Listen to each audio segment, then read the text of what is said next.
Assalamualaikum, halo kawan-kawan programmer dimanapun Anda berada. Jumpa lagi dengan saya Shugi di channel Fosalgo. Pada video tutorial kali ini kita akan membahas tentang shortest path problem pada graph menggunakan algoritma BFS dan brute force. Pada video tutorial sebelumnya kita juga telah membahas tentang shortest path problem pada graph ini menggunakan algoritma greedy dan DFS. Kita akan melanjutkan pembahasan kita untuk problem yang sama tetapi menggunakan algoritma berbeda. Dalam hal ini kita akan menggunakan algoritma BFS dan brute force. Secara bahasa, BFS berarti brute first search, singkatan dari brute first search, yaitu pencarian melebar pertama. Sedangkan brute force itu dapat diartikan seperti pasukan beringas atau tentara brutal. Algoritma BFS dan brute force ini, pola pencarian pohon pencariannya adalah melebar, pola pohon pencariannya melebar, tetapi pada algoritma BFS jika sebuah solusi sudah ditemukan maka pencarian langsung dihentikan. Jadi kalau solusinya ditemukan, satu solusi saja dia temukan, dia langsung berhenti. Sedangkan pada brute force dia tidak langsung berhenti, dia akan mengevaluasi setiap kali sebuah solusi ditemukan maka akan diuji nilai efektivitasnya, dia bandingkan dengan solusi yang sudah ditemukan sebelumnya. Jadi brute force ini dia baru akan berhenti ketika semua ruang solusi sudah diperiksa. Makanya solusi dari brute force ini dapat dikatakan sebagai solusi terbaik absolut ya, tak terbantahkan. Tetapi karena semua ruang solusi harus diuji, maka juga dibutuhkan kompleksitas yang lebih besar. Karena looping pencariannya juga lebih banyak ya. Ini adalah konsekuensi dari sebuah pilihan hidup. Kalau boleh meminjam bahasa Pandul, solusi brute force ini adalah solusi absolut, terbaik dari yang terbaik, intinya inti, core of the core. Berikutnya struktur data. Pada pencarian BFS dan brute force ini kita akan menggunakan struktur data Q. Jadi kalau pada algoritma greedy dan backtracking yang lalu kita gunakan struktur data stack, di sini akan kita gunakan struktur data Q yang lebih cocok ya. Jadi Q ini digunakan untuk menyimpan langkah-langkah pencarian solusi di pohon pencarian. Ya, agar lebih mudah untuk dievaluasi, jadi nanti antrian ini atau Q, struktur data Q ini akan kita gunakan untuk menyimpan lintasan atau path. Jadi yang kita simpan itu adalah lintasannya ya. Ini akan lebih memudahkan kita pada saat nanti kita akan mengevaluasi bobotnya dan lintasannya.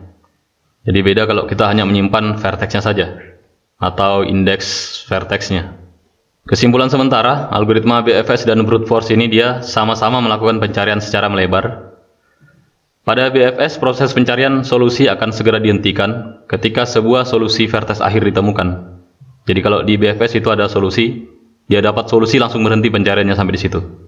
Sedangkan pada brute force dia tidak langsung berhenti, tapi dia langsung lanjutkan untuk mencari solusi yang lain, kemudian dievaluasi. Dari semua solusi yang ditemukan di brute force akan dibandingkan mana yang paling kecil bobotnya, itu yang akan dijadikan sebagai solusi akhir. Karakteristik dari algoritma BFS yang pertama adalah pencariannya dilakukan secara melebar dengan cara merentangkan semua vertex adjacent unvisited yang terhubung ke vertex asal. Jadi dia akan merentangkan semua vertex yang adjacent yang terhubung dan belum ada di path ya, belum ada di lintasannya. Kemudian jika setelah semua vertex adjacent ke vertex asal telah direntangkan, maka vertex yang hasil perentangan ini akan menjadi node child. Kemudian vertex asal akan dihapus dari Q. Jadi vertex asal atau node asal akan dihapus dari Q atau antrian ya. Kemudian apa yang dimaksud dengan kata first pada BFS, first search? Kata first pada BFS ini berarti sebuah solusi akhir pertama ya. Jadi solusi akhir pertama yang ditemukan. Jadi ketika dia sudah menemukan vertex akhir, maka pencarian segera dihentikan. Kemudian karakteristik algoritma brute force. Jadi perbedaan utama dari algoritma BFS dan brute force itu terletak di bagian ininya. BFS dan brute force itu dia sama-sama menggunakan pola pencariannya melebar, sama-sama pakai struktur data Q, tapi berbeda di bagian ini. Kalau BFS, ketika sebuah solusi vertex akhir telah ditemukan, maka dia akan langsung berhenti pencariannya sampai di situ. Sedangkan pada brute force dia akan mencari semua solusi yang ada. Dari semua solusi yang ada akan dia bandingkan nilai efektivitasnya. Mana yang lebih minimum nilai bobotnya, total bobotnya. Jadi dia mencari yang total bobotnya terkecil dari semua solusi yang dia temukan. Ya, jika digambarkan, pohon pencarian BFS dan brute force ini akan nampak mengembang secara melebar, breadth ya, melebar. Jadi ini model pohonnya. Dari graf ini, dari vertex D ini, kalau menuju ke vertex K kita mengembangnya seperti begini. Pada DFS dan backtracking, pohon pencariannya dia cenderung memanjang ya atau mendalam, sedangkan pada BFS dan brute force ini dia akan dominan untuk melebar. Ada pertanyaan, apakah BFS dan brute force ini dia menjadikan EDG sebagai pertimbangan dalam mengevaluasi solusi? Jadi jawabannya berbeda. Jadi pada DFS dia tidak menjadikan bobot H ini, bobot CC sebagai pertimbangan dalam mengevaluasi solusi. Karena di sini tidak ada evaluasi solusi ya. Jadi pada BFS dia tidak melihat besar kecilnya bobot, dia hanya mencari lintasan saja. Pokoknya kalau dia dapat lintasan dia berhenti berapapun bobot, total bobot yang dia dapatkan. Tetapi pada brute force selain dia mencari lintasan, dia juga mempertimbangkan berapa total bobot yang didapatkan. Jadi lintasan yang memiliki total bobot terkecil itu akan dijadikan sebagai solusi brute force. Solusi untuk algoritma brute force ini sering disebut sebagai solusi absolut, solusi mutlak ya. Jadi dianggap tidak ada lagi solusi yang lebih baik setelahnya. Kenapa bisa? Karena dia memeriksa semua ruang solusi yang ada, dia periksa ya. Dia evaluasi berapa total bobotnya. Yang bobotnya paling kecil itu yang akan dijadikan sebagai solusi brute force. Oke, kita lanjutkan. Kita akan kilas balik sedikit tentang struktur data queue atau antrian. Untuk kawan-kawan yang ingin belajar lebih jauh tentang queue, saya sudah sempat mengupload beberapa video tentang struktur data queue atau antrian. Yang intinya dia punya skema memasukkan dan mengeluarkan data menggunakan skema FIFO, first in first out, di mana data yang pertama dimasukkan ke dalam queue, ke dalam antrian akan menjadi data pertama yang dikeluarkan juga. Jadi kalau pertama masuk, pertama keluar. Ada banyak operasi yang biasanya disediakan di struktur data queue, tetapi untuk kali ini kita akan lebih banyak menggunakan operasi berikut ini. Ada 4 operasi saja yang akan sering kita gunakan. Pertama adalah queue.add. Queue.add akan digunakan untuk memasukkan data node ya, memasukkan node ke dalam queue. Kemudian queue.pull digunakan untuk mengeluarkan node dari queue ya. Node yang dikeluarkan ini node yang berada di posisi front. Jadi beda dengan struktur data stack. Kalau di struktur data stack, data yang pertama dikeluarkan itu adalah data yang berada di paling belakang atau rear ya, ekor.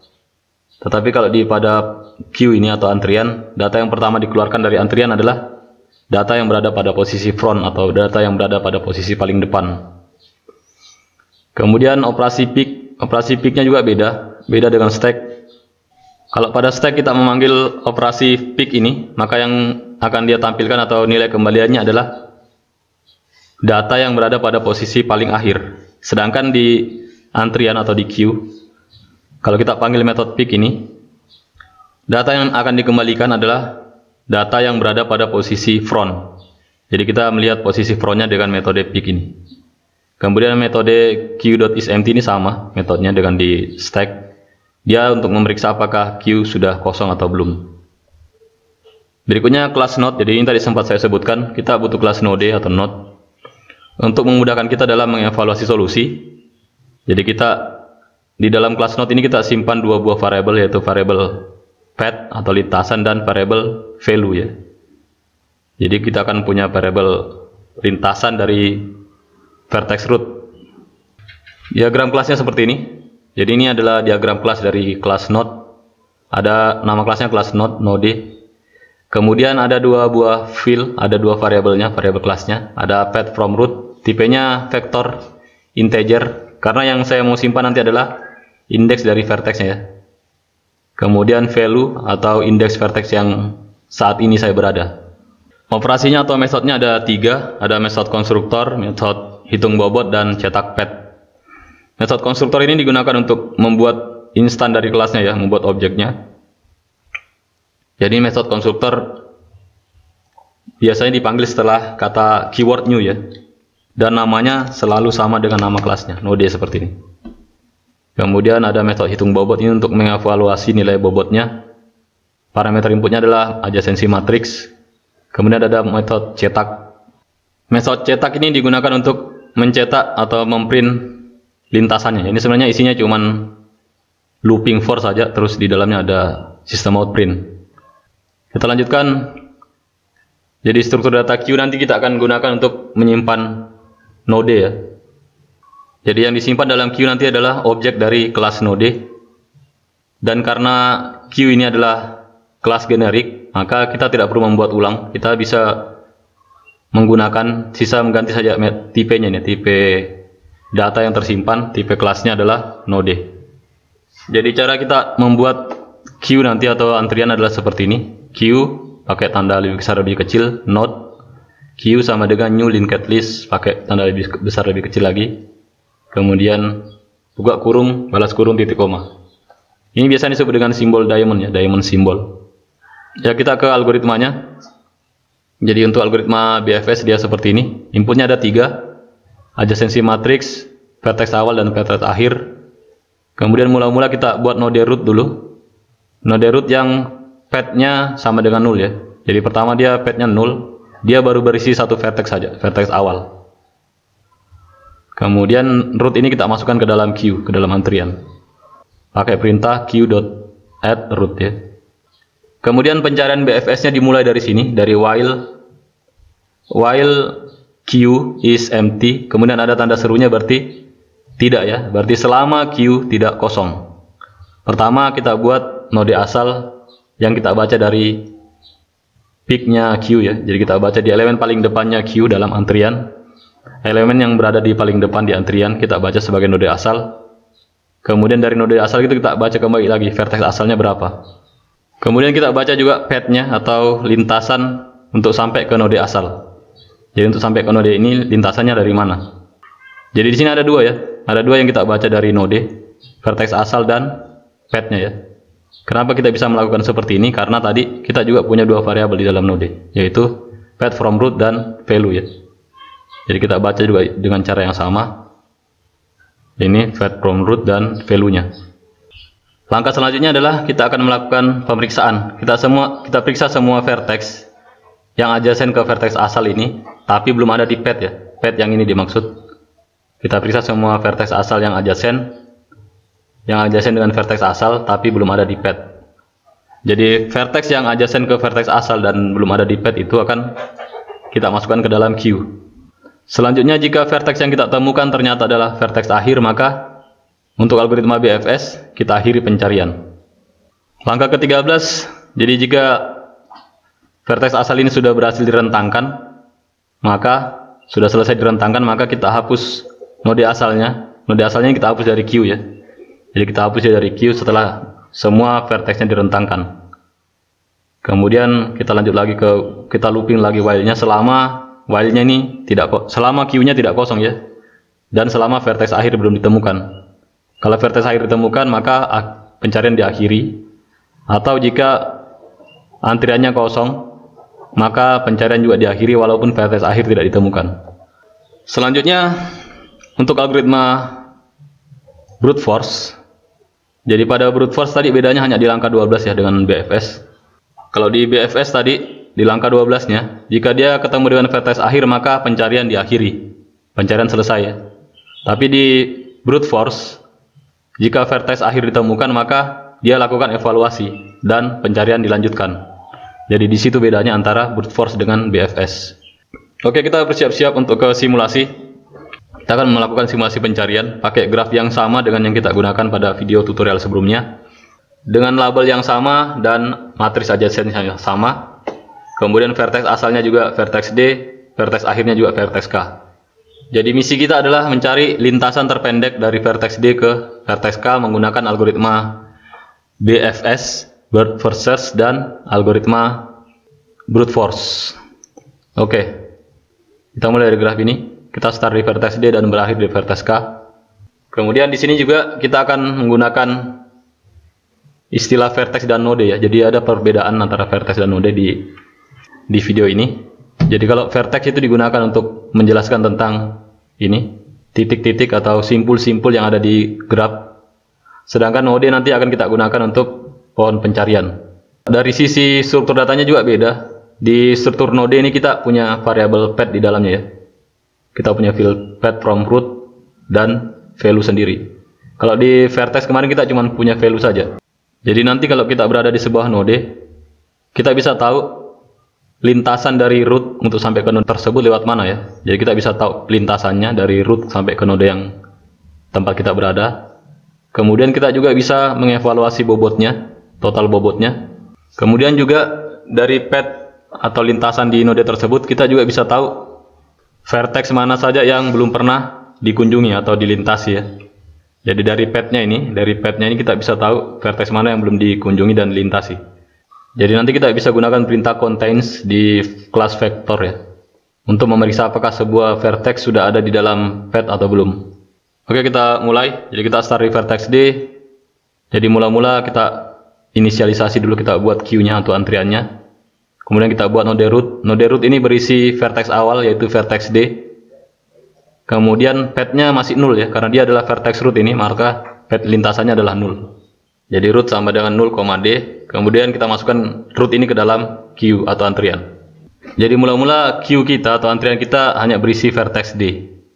Sebenarnya di program bukan hanya labelnya yang tersimpan ya, bukan indeksnya atau label yang tersimpan, tapi lintasannya juga. Oke, kita lanjutkan. Mula-mula kita punya D. Nanti akan kita lakukan pertama, ini ingat ini adalah kondisi queue kita atau antrian kita. Pertama kita akan memanggil operasi pick untuk membaca node yang berada pada posisi paling depan di antrian, posisi front. Dalam hal ini adalah vertex D atau ya, karena dia baru satu vertex ya, maka node D yang akan kita baca. Ya, dari node D ini kita lihat, dari node D kita lihat ini, dari vertex D kita lihat ada 3 vertex yang saling adjacent ya. Ada vertex A, E, dan G. Jadi kita kembangkan dari D ini, kita rentangkan menjadi vertex A, E, dan G. Dan ketiga vertex ini kita masukkan ke dalam Q, pakai add A, Q, add E, dan add G. Jadi posisi isi dari Q kita sekarang adalah D, A, E, dan G. Setelah semua vertex adjacent direntangkan, sudah dimasukkan juga ke dalam Q, maka sekarang kita lakukan perintah pull untuk menghapus vertex yang paling depan ini, vertex D dari Q. Ya, berikutnya posisi Q kita atau isi dari Q kita adalah A, E, dan G ya, A, E, G. Kita panggil dulu pakai operasi pick. Jadi yang keluar adalah A. Karena A yang keluar duluan, maka yang kita proses berikutnya adalah A ya, atau vertex A ini. Dari vertex A ini ada 3 yang saling adjacent ke vertex A, yaitu vertex D, C, D, A, B, C, dan D ya, B, C, D. Ini saling adjacent ke vertex A. Tapi vertex D ini sudah ada di dalam path-nya ya, sudah ada di lintasan untuk ke A. Jadi D ini tidak dipilih lagi, tidak direntangkan lagi. Maka vertex A ini hanya akan direntangkan ke vertex B dan C. Ini tidak boleh ditukar ya, karena kita pakai urutan juga, urutan alfabetik untuk menandai vertex pertama nanti yang ditemukan. Jadi sesuai urutan alfabetnya ini, kita dahulukan B baru kemudian C ya. Bukan CB tapi harusnya BC. Kemudian setelah vertex A ini direntangkan, node A direntangkan jadi B dan C, maka kita masukkan ya add B, add C, kemudian Q-nya menjadi seperti ini, A, E, G, kemudian bertambah lagi 2 ini ya, B dan C. Selanjutnya setelah itu setelah semua vertex direntangkan, jadi kita punya 2 node baru, B dan C ini, kita masukkan ke dalam Q. Setelah itu kita lakukan pull lagi. Kalau sudah tidak ada lagi node yang bisa direntangkan, kita lakukan pull, maka node A ini akan terhapus dari Q dan Q kita menjadi E, G, dan BC. Begitu pula operasi berikutnya sama. Pertama kita lakukan pick dulu. Isi dari vertex kita adalah E, G, BC. Kita lakukan pick mengeluarkan node E ya, node E. Ini nodenya. Kemudian node E ini kita rentangkan, kita lihat node E di sini. Node E ini adjacent ke vertex D, G, dan L ya. Tetapi karena vertex D sudah ada di dalam path-nya E ini, untuk ke E ini kita sudah ada vertex D di sini. Maka sisa vertex G dan L yang direntangkan. Dengan cara yang sama, vertex yang adjacent ke E ini, G dan L ini kita masukkan ke dalam Q. Pakai perintah add G dan add L menjadi GL. Jadi sekarang Q-nya seperti ini, E, G, B, C, G, L. Selanjutnya kita akan melakukan perintah pull lagi untuk menghapus vertex E dari Q. Jadi vertex Q-nya sekarang menjadi G, B, C, G, L. Jadi yang dihapus itu kalau pakai Q, selalu yang dihapus di depan juga ya. Kalau di pick juga yang dibaca di depan, dan kalau dihapus yang dihapus juga yang di depan. Oke, kemudian kita lihat juga di sini dengan cara yang sama. Untuk vertex berikutnya ada node G, kita kembangkan menjadi E, F, J. Jadi di sini ada vertex E, sama-sama E labelnya, node E dan node E di sini. Jadi walaupun labelnya sama, walaupun value-nya sama, sama-sama node E di sini. E di sini value-nya E, di sini value-nya E-nya juga. Meskipun value-nya sama-sama E di sini E, di sini E juga, tapi sebenarnya ini berbeda lintasannya ya. Kalau E yang di sini dapat dari D ke E, yaitu dari sini kemari, dari D ke E. D langsung ke E. Tapi kalau yang di sini, node E yang di sini didapat dari lintasan D ke G kemudian ke E ya. Jadi dia dari D ke G kemudian ke E. Jadi ini beda, walaupun sama-sama node E, tapi path-nya beda ya. Value-nya saja yang sama-sama E value-nya. Tapi path-nya beda. Ini D ke E, ini D, G ke E. Ya, untuk berikutnya kita akan kembangkan lagi nih B, C, G, L dan seterusnya ya. Jadi dia cara pengembangannya dari root dulu, kemudian dari atas ke bawah A, E, G, kemudian dari sini lagi A kita kembangkan B, C, kemudian E lagi yang kita kembangkan, kemudian G dikembangkan jadi E, F, G, kemudian nanti lagi B lagi, C, begitu seterusnya ya. Jadi dia cara mengembangkannya seperti ini, ke bawah, kemudian ke atas, ke bawah lagi, ke kanan, atas, bawah, ke kanan, atas, lalu ke bawah. Kemudian kita kembangkan lagi B dengan cara yang sama, pick dulu, kemudian kita kembangkan, lalu kita pull. Kita kembangkan lagi C, kemudian G kita kembangkan, kemudian L. Ya, di sini di L, pada saat kita kembangkan L ternyata kita bertemu dengan vertex akhir yaitu vertex K. Ya, pada saat kita mengembangkan atau merentangkan vertex L ini ternyata kita bertemu dengan vertex K. Dan K ini adalah vertex akhir, maka kalau pencarian BFS, algoritma BFS, maka pencariannya akan berhenti sampai di sini. Dengan lintasan yang diperoleh adalah D, E, L, K. Atau kalau dilihat di graf di sini ya, D, E, L, K. Jadi ini lintasan BFS-nya, D, E, L, K. Tapi kalau menggunakan algoritma brute force, dia tidak berhenti sampai di sini. Dia akan kembangkan terus E, F, J sampai Q-nya ini kosong. Jadi kalau di brute force itu dia kerjakan sampai Q-nya ini kosong. Kemudian kalau dia juga merupakan vertex akhir, vertex K ini dia tidak perlu masukkan ke dalam Q ya. Jadi nanti yang dimasukkan cuma vertex I saja kalau pakai brute force. Cuma I saja yang dimasukkan, yang vertex K ini. Vertex K tidak dimasukkan ke dalam Q. Kita lanjutkan pengembangannya, E dikembangkan lagi jadi L dan seterusnya. Kembangkan lagi F, kemudian J lagi dikembangkan, direntangkan ya. Kemudian kita kembangkan lagi, kita rentangkan lagi F di sini di atas, node F yang di atas. Kemudian kita rentangkan node H. Ya, ternyata di node H ini kita dapat lagi vertex akhir, yaitu vertex K. Jadi ini solusi baru lagi untuk brute force, dia dapat lagi solusi yang kedua. Dengan lintasannya adalah D, A, B, H, K. Atau kalau kita lihat di graf, lintasannya adalah lewat sini D, kemudian A, kemudian B, kemudian H, kemudian K. Jadi ini adalah solusi brute force yang kedua. Jadi kalau dia sudah dapat seperti ini, dia bandingkan. Tadi bobotnya di sini berapa, kemudian di sini berapa. Mana yang lebih kecil itu akan dipilih nanti sebagai solusi akhir. Tapi dia akan tetap mencari lagi solusi berikutnya. Dia lanjutkan pencariannya, dikembangkan lagi F, kemudian F yang ini lagi. Kemudian dia kembangkan lagi J, I juga. Ya, ternyata di I ini dia dapat lagi solusi vertex akhir, yaitu vertex K. Dengan lintasannya adalah D, E, L, I, K. D, E, L, I, K. Jadi di sini D, E, L, I, dan K ya. Jadi itu lintasannya. Jadi proses ini dilanjutkan terus sampai Q-nya atau sampai antriannya kosong. Dan kalau kita lanjutkan ini, dia akan mendapatkan sebanyak 58 solusi brute force ya. Ini adalah solusi brute force-nya, ada 58. 1, 2, 3, 4. Kemudian ini di total jaraknya. Jadi solusi pertama dari brute force itu sebenarnya adalah solusi algoritma BFS. Jadi solusi pertama yang didapatkan dari algoritma brute force itu adalah solusi BFS. Kemudian dia bandingkan terus solusinya, bobot totalnya. Ya, bobot totalnya untuk sementara ini masih ada yang tidak terlihat, ada bagian yang tidak nampak. Nanti kita lihat di program.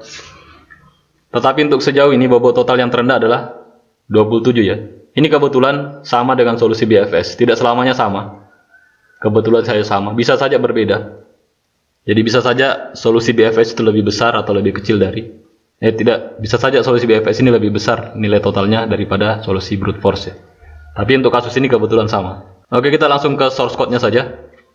Kita lanjutkan source code-nya di NetBeans. Jadi di sini kita punya dua kelas node dan kelas shortest path BFS ya, brute force BFS brute force. Saya perlihatkan dulu source code-nya pelan-pelan satu persatu. Untuk kelas node,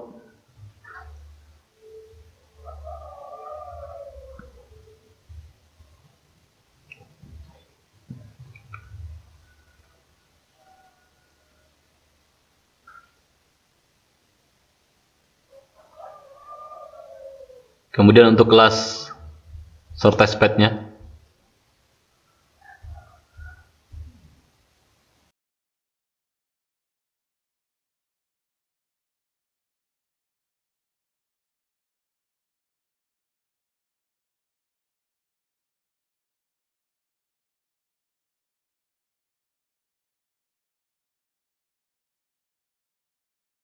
jadi untuk kelas node ini dia punya dua fill path from root ini untuk menyimpan path-nya atau lintasannya.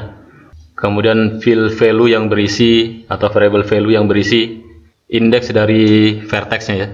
Kemudian konstruktornya ada konstruktor berisi parameter parent path ya.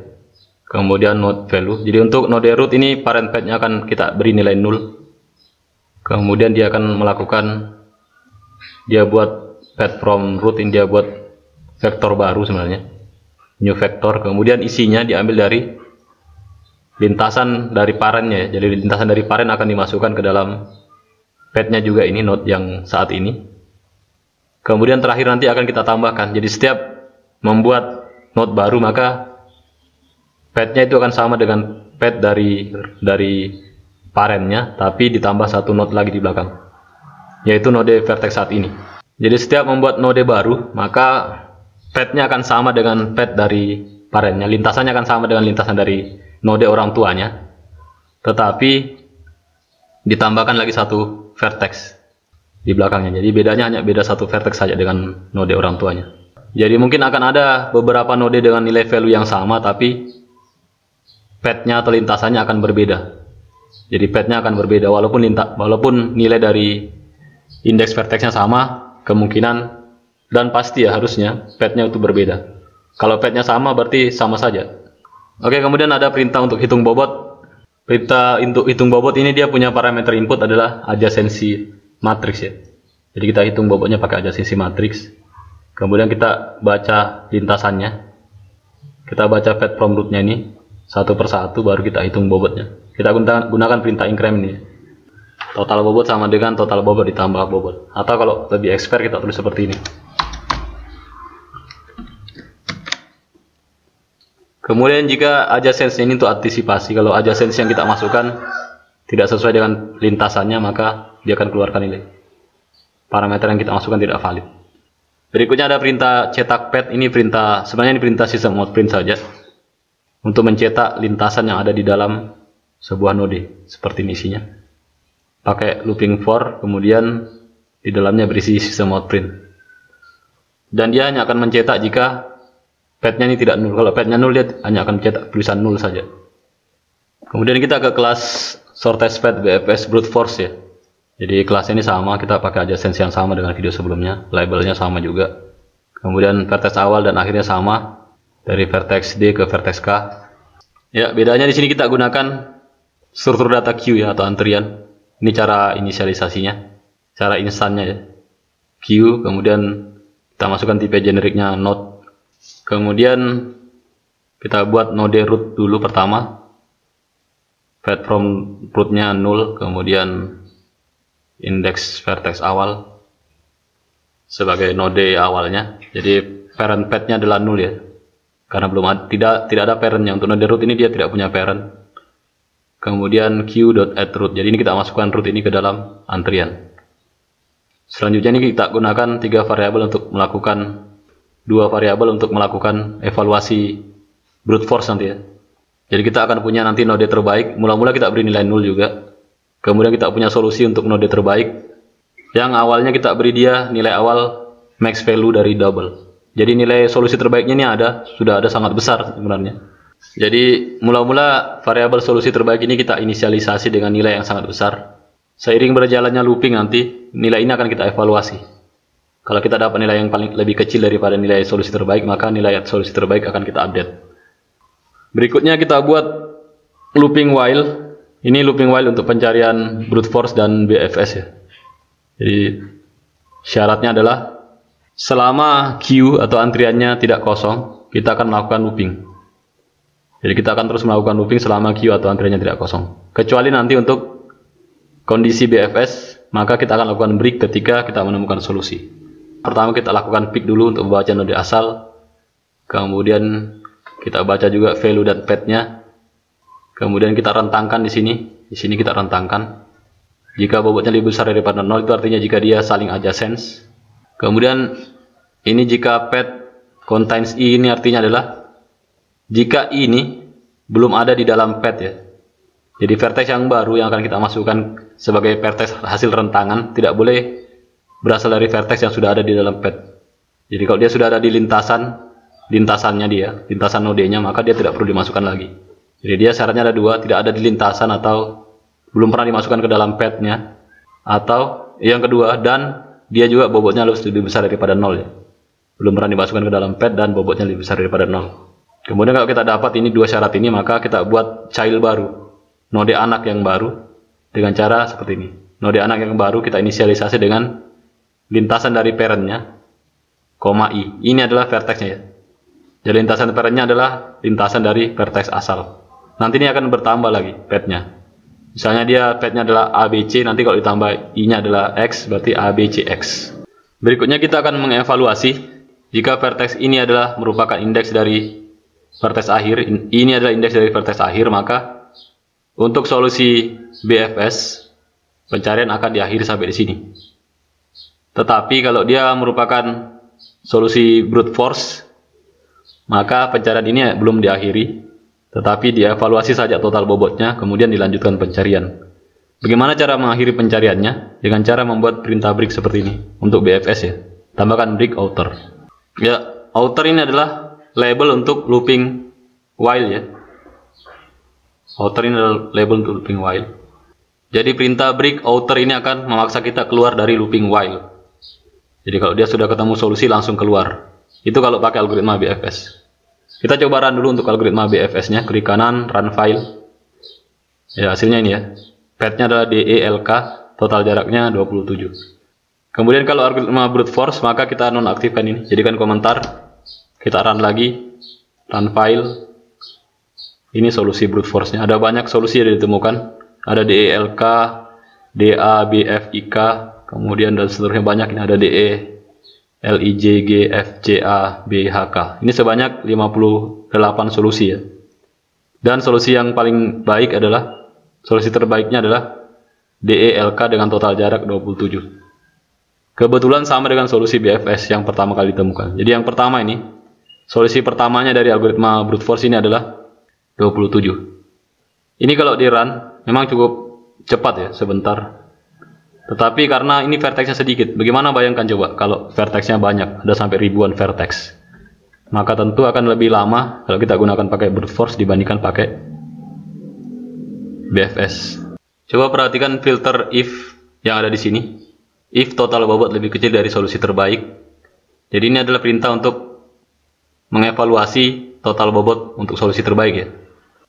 Jika kita menemukan total bobot yang lebih kecil dari solusi terbaik, maka akan kita update nilai solusi terbaiknya sama dengan total bobot. Kemudian node terbaiknya juga kita update sama dengan child node saat ini.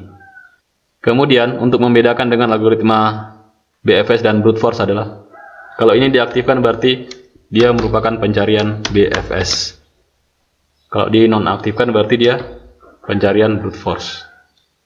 Oke, saya kira ini kodenya. Saya lihatkan sekali lagi pelan-pelan untuk kelas node-nya.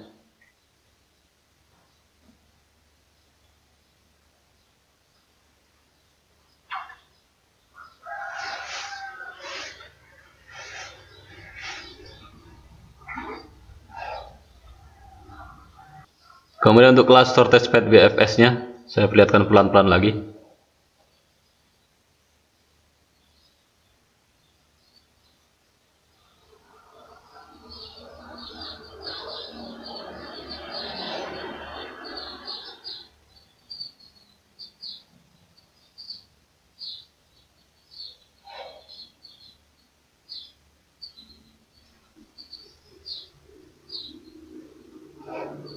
Oke, kita akan coba simulasi dengan vertex awal dan vertex akhir yang berbeda. Misalnya kita mau start dari vertex G ke vertex L. Kita lihat dulu indeksnya.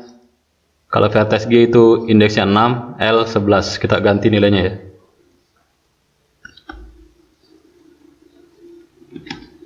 Kemudian kita run, klik kanan run file. Untuk solusi BFS-nya seperti ini. Kemudian untuk solusi brute force-nya. Untuk solusi brute force-nya kita nonaktifkan ini ya. Kita jadikan komentar break-nya. Klik kanan run file. Ya, solusinya adalah 15 total jaraknya ya. GJIL. Kita lihat solusi brute force-nya adalah solusi BFS-nya 31 total jaraknya GEL. Tetapi sebenarnya masih ada yang lebih bagus, yaitu 15 ya, pakai lintasan GJIL. Baiklah, untuk video tutorial kali ini saya cukupkan sampai di sini dulu. Kita akan ketemu lagi pada video tutorial berikutnya. Terima kasih. Wassalamualaikum warahmatullahi wabarakatuh.